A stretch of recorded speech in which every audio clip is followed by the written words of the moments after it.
লোকসভা ভোটের 5 দিন আগে বৃহস্পতিবার বিকেলে চাঁচল 1 নম্বর ব্লকের কলিগ্রাম অঞ্চলে মিছিলে জনজোয়ার। 2 কিমি মিছিলে পা মিলালেন অসংখ্য মানুষ, তার মধ্যে অধিকাংশই মহিলা। মাথায় লক্ষ্মীর ভার নিয়ে মিছিলে হাঁটেন মহিলারা। আদিবাসী নৃত্য ও ব্যান্ড বাজিয়ে মিছিলটি করা হয় পাকুড়তলা, নিমতলা, শহরবাগ হয়ে নূরগঞ্জ পর্যন্ত। মিছিলে নেতৃত্বে ছিলেন কলিগ্রাম গ্রাম পঞ্চায়েতের তৃণমূল প্রধান রেজাউল খান।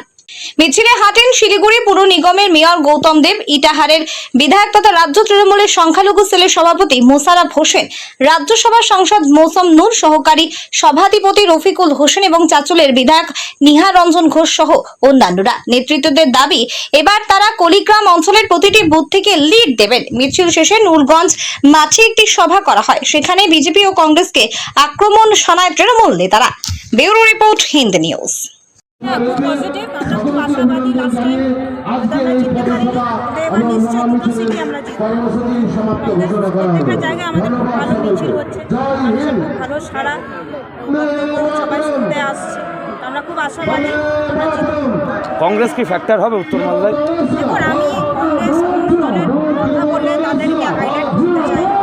তৃণমূল কংগ্রেস এতদিন কী কাজ করেছে, আমাদের নেত্রী মমতা বন্দ্যোপাধ্যায় কী কাজ করেছে, সেটা আমরা মানুষের কাছে পৌঁছাচ্ছি এবং মানুষ সেটা খুব ভালোভাবে জানে এবং সেটাকে বেস করে মানুষ কিন্তু এবার আমাদের নেতৃত্বরা হঠাৎ করে এসছে। আপনারা হয়তো লক্ষ্য করেছেন, আমরা কিন্তু প্রচার করিনি আমাদের হেভিওয়েটরা আসবে। আমরা যদি ওদের নাম প্রচার করতাম মাইকে, মানে এটা কি এই কি লোকদের নাম, তার থেকে আরও 3 গুণ লোক হতো। আমরা কিন্তু কোনো হেভিওয়েটের নাম প্রচার করিনি, ওরা হঠাৎ করে এসছে। হচ্ছে এটা দেখে আজকে আপনারা দেখলেন পাকুড়তলা থেকে যে মিছিল আমাদের যে নূরগঞ্জে এসে মানে পৌঁছলো, আপনারা রাস্তায় দেখবেন আমাদের মিছিল। আমরা নূরগঞ্জে পৌঁছে গেছি, কিন্তু কলিগ্রামে ছিল মিছিল। এত বড় আমাদের সুবিশাল মিছিল, মানে মানুষের যা সারা, তাতে আমাদের কলিগ্রাম অঞ্চলে বিরোধী সে মানে হুঁশ থাকবে না যে কি আজকে আমাদের মিছিল হলো।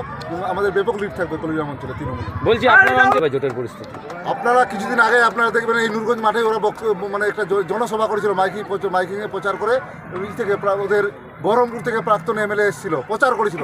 সেখানে মাত্র 50 থেকে 100 জন, আপনি নূরগঞ্জে যে কাউকে জিজ্ঞাসা করে নেবেন। শেষের আমার কাছে ভিডিও আছে, শেষে যখন ওরা বক্তব্য দিচ্ছিল 7 থেকে 8 জন ছিল। এই এদের অবস্থা, এরা আবার লিড নেবে, মানে হাস্যকর গল্প, এটা হাস্যকর কথা। কি মনে হচ্ছে আপনার? জোট